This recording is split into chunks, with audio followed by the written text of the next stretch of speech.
بسم الله الرحمن الرحيم عبس وتولى أن جاءه الأعمى وما يدريك لعله يزكى. الحمد لله رب العالمين والصلاة والسلام على رسول الله. أما بعد, assalamu alaikum wa rahmatullahi wa barakatuh. Pour ceux-là qui viennent de découvrir ma page, je me nomme Abdul Karim, étudiant à l'Université islamique de Médine. Chose promise, chose due, comme je l'ai dit précédemment, pour cette nouvelle année 1448 de l'Hégire, nous avons mis sur pied un nouveau concept de questions-réponses. Et Inch'Allah, dans cette vidéo, nous allons répondre à la première question qui a été posée par l'un de nos abonnés. En guise d'encouragement, vous pouvez vous abonner et appuyer sur la cloche de notification pour recevoir, n'est-ce pas, les différentes vidéos sur les séances de questions-réponses. Et vous pouvez déjà nous laisser vos questions et préoccupations en commentaire. Nous allons faire des recherches, Inch'Allah, et vous exposer ces réponses-là. Et surtout, écoute la vidéo jusqu'à la fin, parce qu'il y a un hadith tellement important que je vais réciter, que tu n'as peut-être jamais écouté. Dans cette première séance, la question nous vient du frère Soulé, qui dit ceci. Assalamu alaikum wa rahmatullahi wa barakatuh. Ya Cheikh, un parent doit-il planifier l'avenir de son enfant sur les études modernes dans le but de viser une richesse future pour ses enfants avec de grandes écoles? Dans la page officielle du Cheikh Bin Baz, qu'Allah lui fasse miséricorde, il a répondu à une question, n'est-ce pas, de ce genre. Le Cheikh Ibn Baz, qu'Allah lui fasse miséricorde, dit que la première chose qui incombe aux parents par rapport aux enfants, c'est d'assurer leur éducation religieuse, c'est-à-dire leur apprendre à prier, à jeûner, à, n'est-ce pas, contrôler les menstrues pour les jeunes filles, n'est-ce pas, qui viennent de commencer à voir les menstrues. Donc c'est la première chose qui est obligatoire et que le parent doit viser dans l'éducation de son enfant. Et le cheikh argumente avec, n'est-ce pas, ces versets du Coran. Dans la sourate 66, verset 6, Allah subhanahu wa ta'ala, il dit: Ya ayyuhallazina amanu qu anfusakum wa ahlikum nara wa quduha an-nas wal hijar. Allah dit: ô vous qui avez cru, préservez vos personnes et vos familles d'un feu dont le combustible sera les gens et les pierres. Donc Allah exhorte ici à préserver sa propre personne et sa famille du feu. Ensuite, Allah subhanahu wa ta'ala, dans la sourate 15, versets 92 à 93, Allah dit: فَوَرَبِّكَ لَنَسْأَلَنَّهُمْ أَجْمَعِينَ عَمَّا كَانُوا يَعْمَلُونَ. Allah dit: par ton Seigneur, nous les interrogerons tous sur ce qu'ils œuvraient. Donc chacun sera interrogé sur ses actions.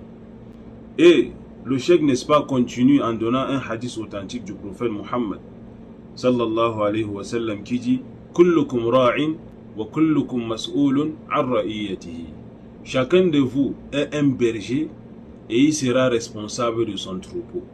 Le prophète dit: l'homme est un berger dans sa famille et il sera responsable de son troupeau.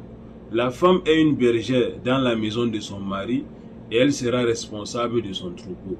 Donc le père, la mère seront responsables de leurs troupeaux et de leurs enfants.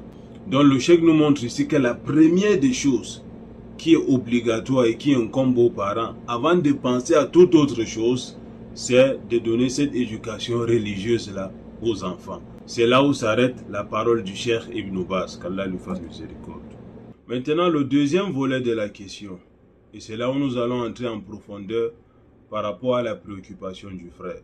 Dans les Fatawa, Su'al wal Jawab, sous le hadith rapporté par Bukhari, hadith 2742, et par Muslim, hadith 1628. Le compagnon Sa'ad ibn Abi Waqqas, lorsqu'il était proche de sa mort, a interrogé le prophète sallallahu alayhi wa sallam concernant son testament, concernant le legs. Est-ce qu'il peut léguer toute sa fortune, n'est-ce pas, fi sabilillah, dans le sentier d'Allah, et ne rien laisser à ses enfants? Le prophète lui a dit non. Il est revenu à la charge. Il a demandé, est-ce qu'il peut donner la moitié de ses biens? Le prophète a dit non. Et il est revenu à la charge. Il a dit, est-ce qu'il peut donner un tiers de ses biens? C'est-à-dire, si on divise ses biens en 3, est-ce qu'il peut prendre une partie parmi les 3 et donner fi sabilillah? Le prophète a dit oui. Et le prophète même dit que jusque-là, c'est quand même beaucoup.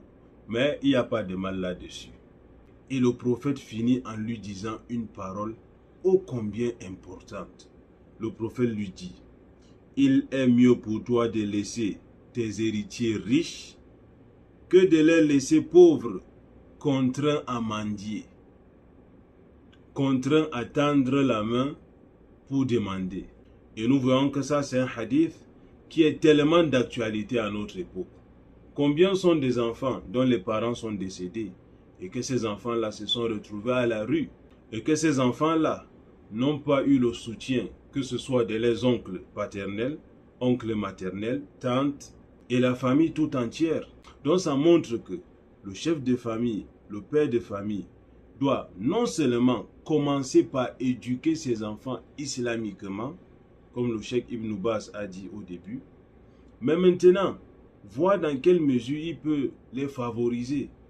Il peut les mettre dans de meilleures conditions que même s'il n'est pas là. Alors, Inch'Allah, ils n'auront pas tellement de difficultés. Que ce soit la femme, l'homme peut, n'est-ce pas, essayer de trouver une activité à sa femme.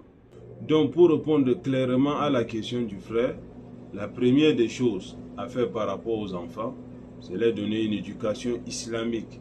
Mais après cela, oui, il est même fortement recommandé de suivre les causes et de les mettre dans de grandes écoles, de grandes structures, si tu as ces capacités-là, pour qu'ils apprennent, pour qu'ils développent des compétences que demain, même si tu n'es pas là, par la grâce d'Allah, ils pourront s'insérer facilement dans la société et pourront cheminer sans toutefois tendre la main à gauche et à droite pour quémander.